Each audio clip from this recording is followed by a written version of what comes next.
Hi, what's up everyone?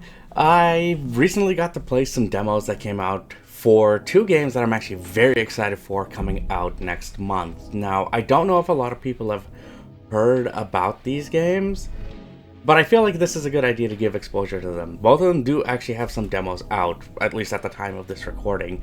Hopefully they're still around for you guys to check out too, but I wanted to talk about these two games for you, especially if you're a fan of, side scrollers or even horror. There's gonna be something here for you. So why don't we talk about them? The first one in question here is Gestalt, Steam and Cinder. Now this is something I've been following for the last, I think, 2 years or something for it, and it just really strikes me with its visual style because it kind of reminds me of a Genesis game.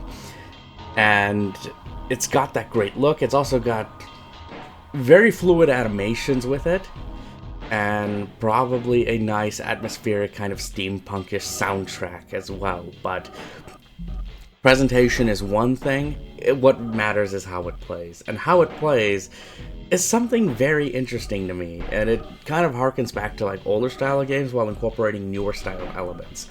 So it is a side scroller, but it is kind of an action game, but you have the ability to dodge. You can also upgrade your character and get her new abilities. You also have access to a gun that's filled up by actually attacking your enemies.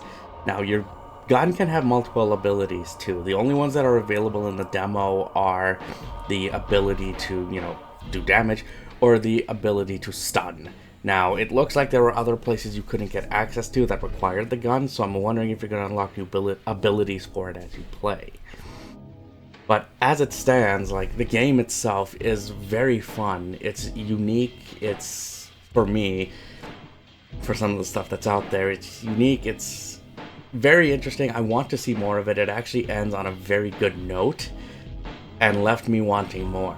Now, this game is actually coming out on the 21st of May, so it is available up on Steam, so you can wishlist it there. It's only coming out on PC first, and the demo for this is, at least at the time of this recording, is available. So if you want to check that out, I definitely recommend it. It's a lot of fun, and I can't wait to get my hands on this when it comes out. That's not the only thing I played that actually caught my attention. This other one here, called Crow Country, is something that really scratches an itch that I haven't been able to fix for a while. This is basically a horror game, but it's akin to the style that you saw on, say, the PlayStation 1, for instance. So it doesn't use camera angles, or just fixed camera angles. That's the word I've been trying to forget, sorry.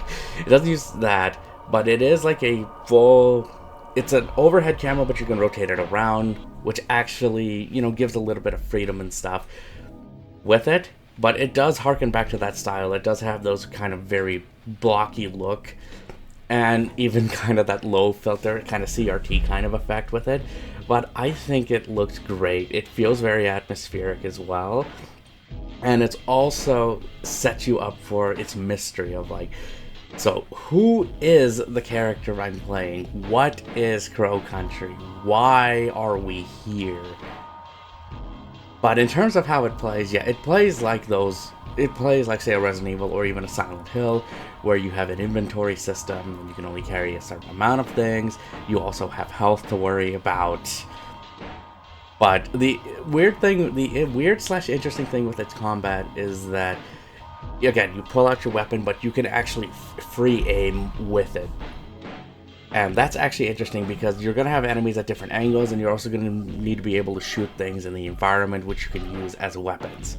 But it's not just limited to that. You also have puzzles as well.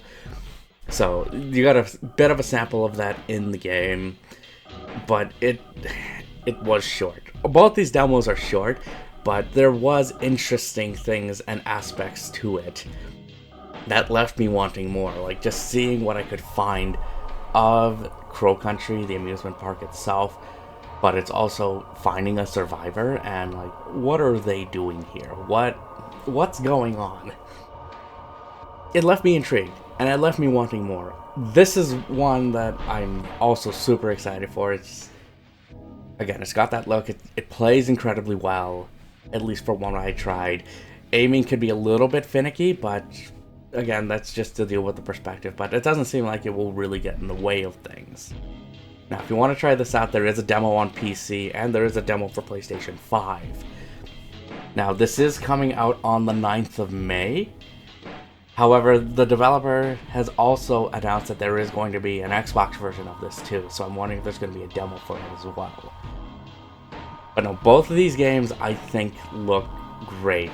I can't wait to play both of them. I have high hopes that they're going to do well, and I hope they don't get lost out in the slew of other releases. I mean, there's other things coming out, like say the Hades 2 technical test, which you can sign up for, by the way. But one thing I'm hoping for with these is that there is going to be physical copies of them, because, you know, as much as I would like to have them digitally, like a physical copy of these would be great. So crossing fingers and hoping for the best when it comes to that. But if you want to try these out, I'll post the Steam pages at least below, so you can check that in the description if you want to check out the demos for both Crow Country and for Gestalt. But if you've had a chance to play these, what are your thoughts on them? I'd love to hear what you guys have to say. So with that, leave your feedback below. Don't forget, like the video, subscribe to the channel. Your support means a lot, and I thank you for taking time out of your day to watch this. So until next time, stay safe, and I'll see you in the next one. Super Retro Force.